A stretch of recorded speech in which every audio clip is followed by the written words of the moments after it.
এবার দেখাবো আপনাদের পাঞ্জাবের ছবি। হিমাচলের বৃষ্টিতে বিপন্ন পাঞ্জাব। হিমাচল প্রদেশে এক নাগাড়ে বৃষ্টির জের জলস্তর বাড়ছে বিপাশা শতদ্রু ঘগ্গর নদীতে। বন্যা পরিস্থিতির আশঙ্কা পাঞ্জাবে। যে ছবি দেখতে পাচ্ছেন, বহুতল সেখানকার ভেঙে পড়ছে। বন্যা পরিস্থিতির আশঙ্কা পাঞ্জাবে। মাধোপুর হেডওয়ার্কসে বিপদসীমার কাছে জল। বিপদসীমার মাত্র 2 ফুট নিচে নদীর জলস্তর। 1988 সালে পাঞ্জাবে ভয়াবহ বন্যা হয়। ক্ষতিগ্রস্ত অন্তত 9000 গ্রাম সে সময় ক্ষতিগ্রস্ত হয়েছিল।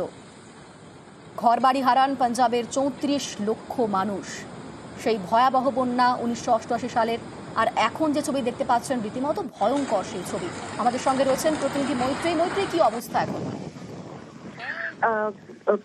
দেখো, একাধিক জায়গা এই মুহূর্তে ভেসে গিয়েছে জলের তোড়ে, এবং যেটা জানা যাচ্ছে যে যেহেতু একেবারে ওপরের তাবি নদী ভেসে তাবি নদী এবং রাবি নদীর যে জলের তোড় বেড়ে যাওয়া, এই অবস্থা কিন্তু হয়েছে পাঞ্জাবের, এবং একের পর এক বাড়ি এবং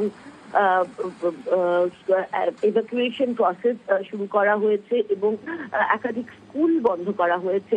বিয়াস, সতলুজ বা যেটাকে শতদ্রু বলা হয়, এবং তার সঙ্গে রাভি, এই তিনটি নদীর জল বিপদ সীমার উপরে উঠছে। বিএসএফ, এসডিআরএফ এর টিম, পুলিশ, তারা সবাই রয়েছে রেস্কিউ অপারেশনে লেগে, এবং একাধিক এলাকা এবং চাষের বিস্তীর্ণ জমি সেগুলো জলের তলায় তলিয়ে গিয়েছে, এবং ভয়াবহ এই মুহূর্তে এই বন্যা পরিস্থিতি।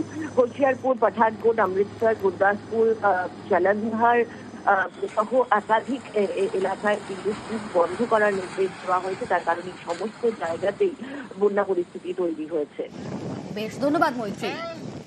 রীতিমতো সমস্ত ভয়ঙ্কর ছবি দেখতে পাচ্ছি। জম্মু কাশ্মীর থেকে শুরু করে হিমাচল প্রদেশের বিভিন্ন জায়গা, তারই পাশাপাশি পাঞ্জাব, সব জায়গাতেই ভয়ঙ্কর পরিস্থিতি।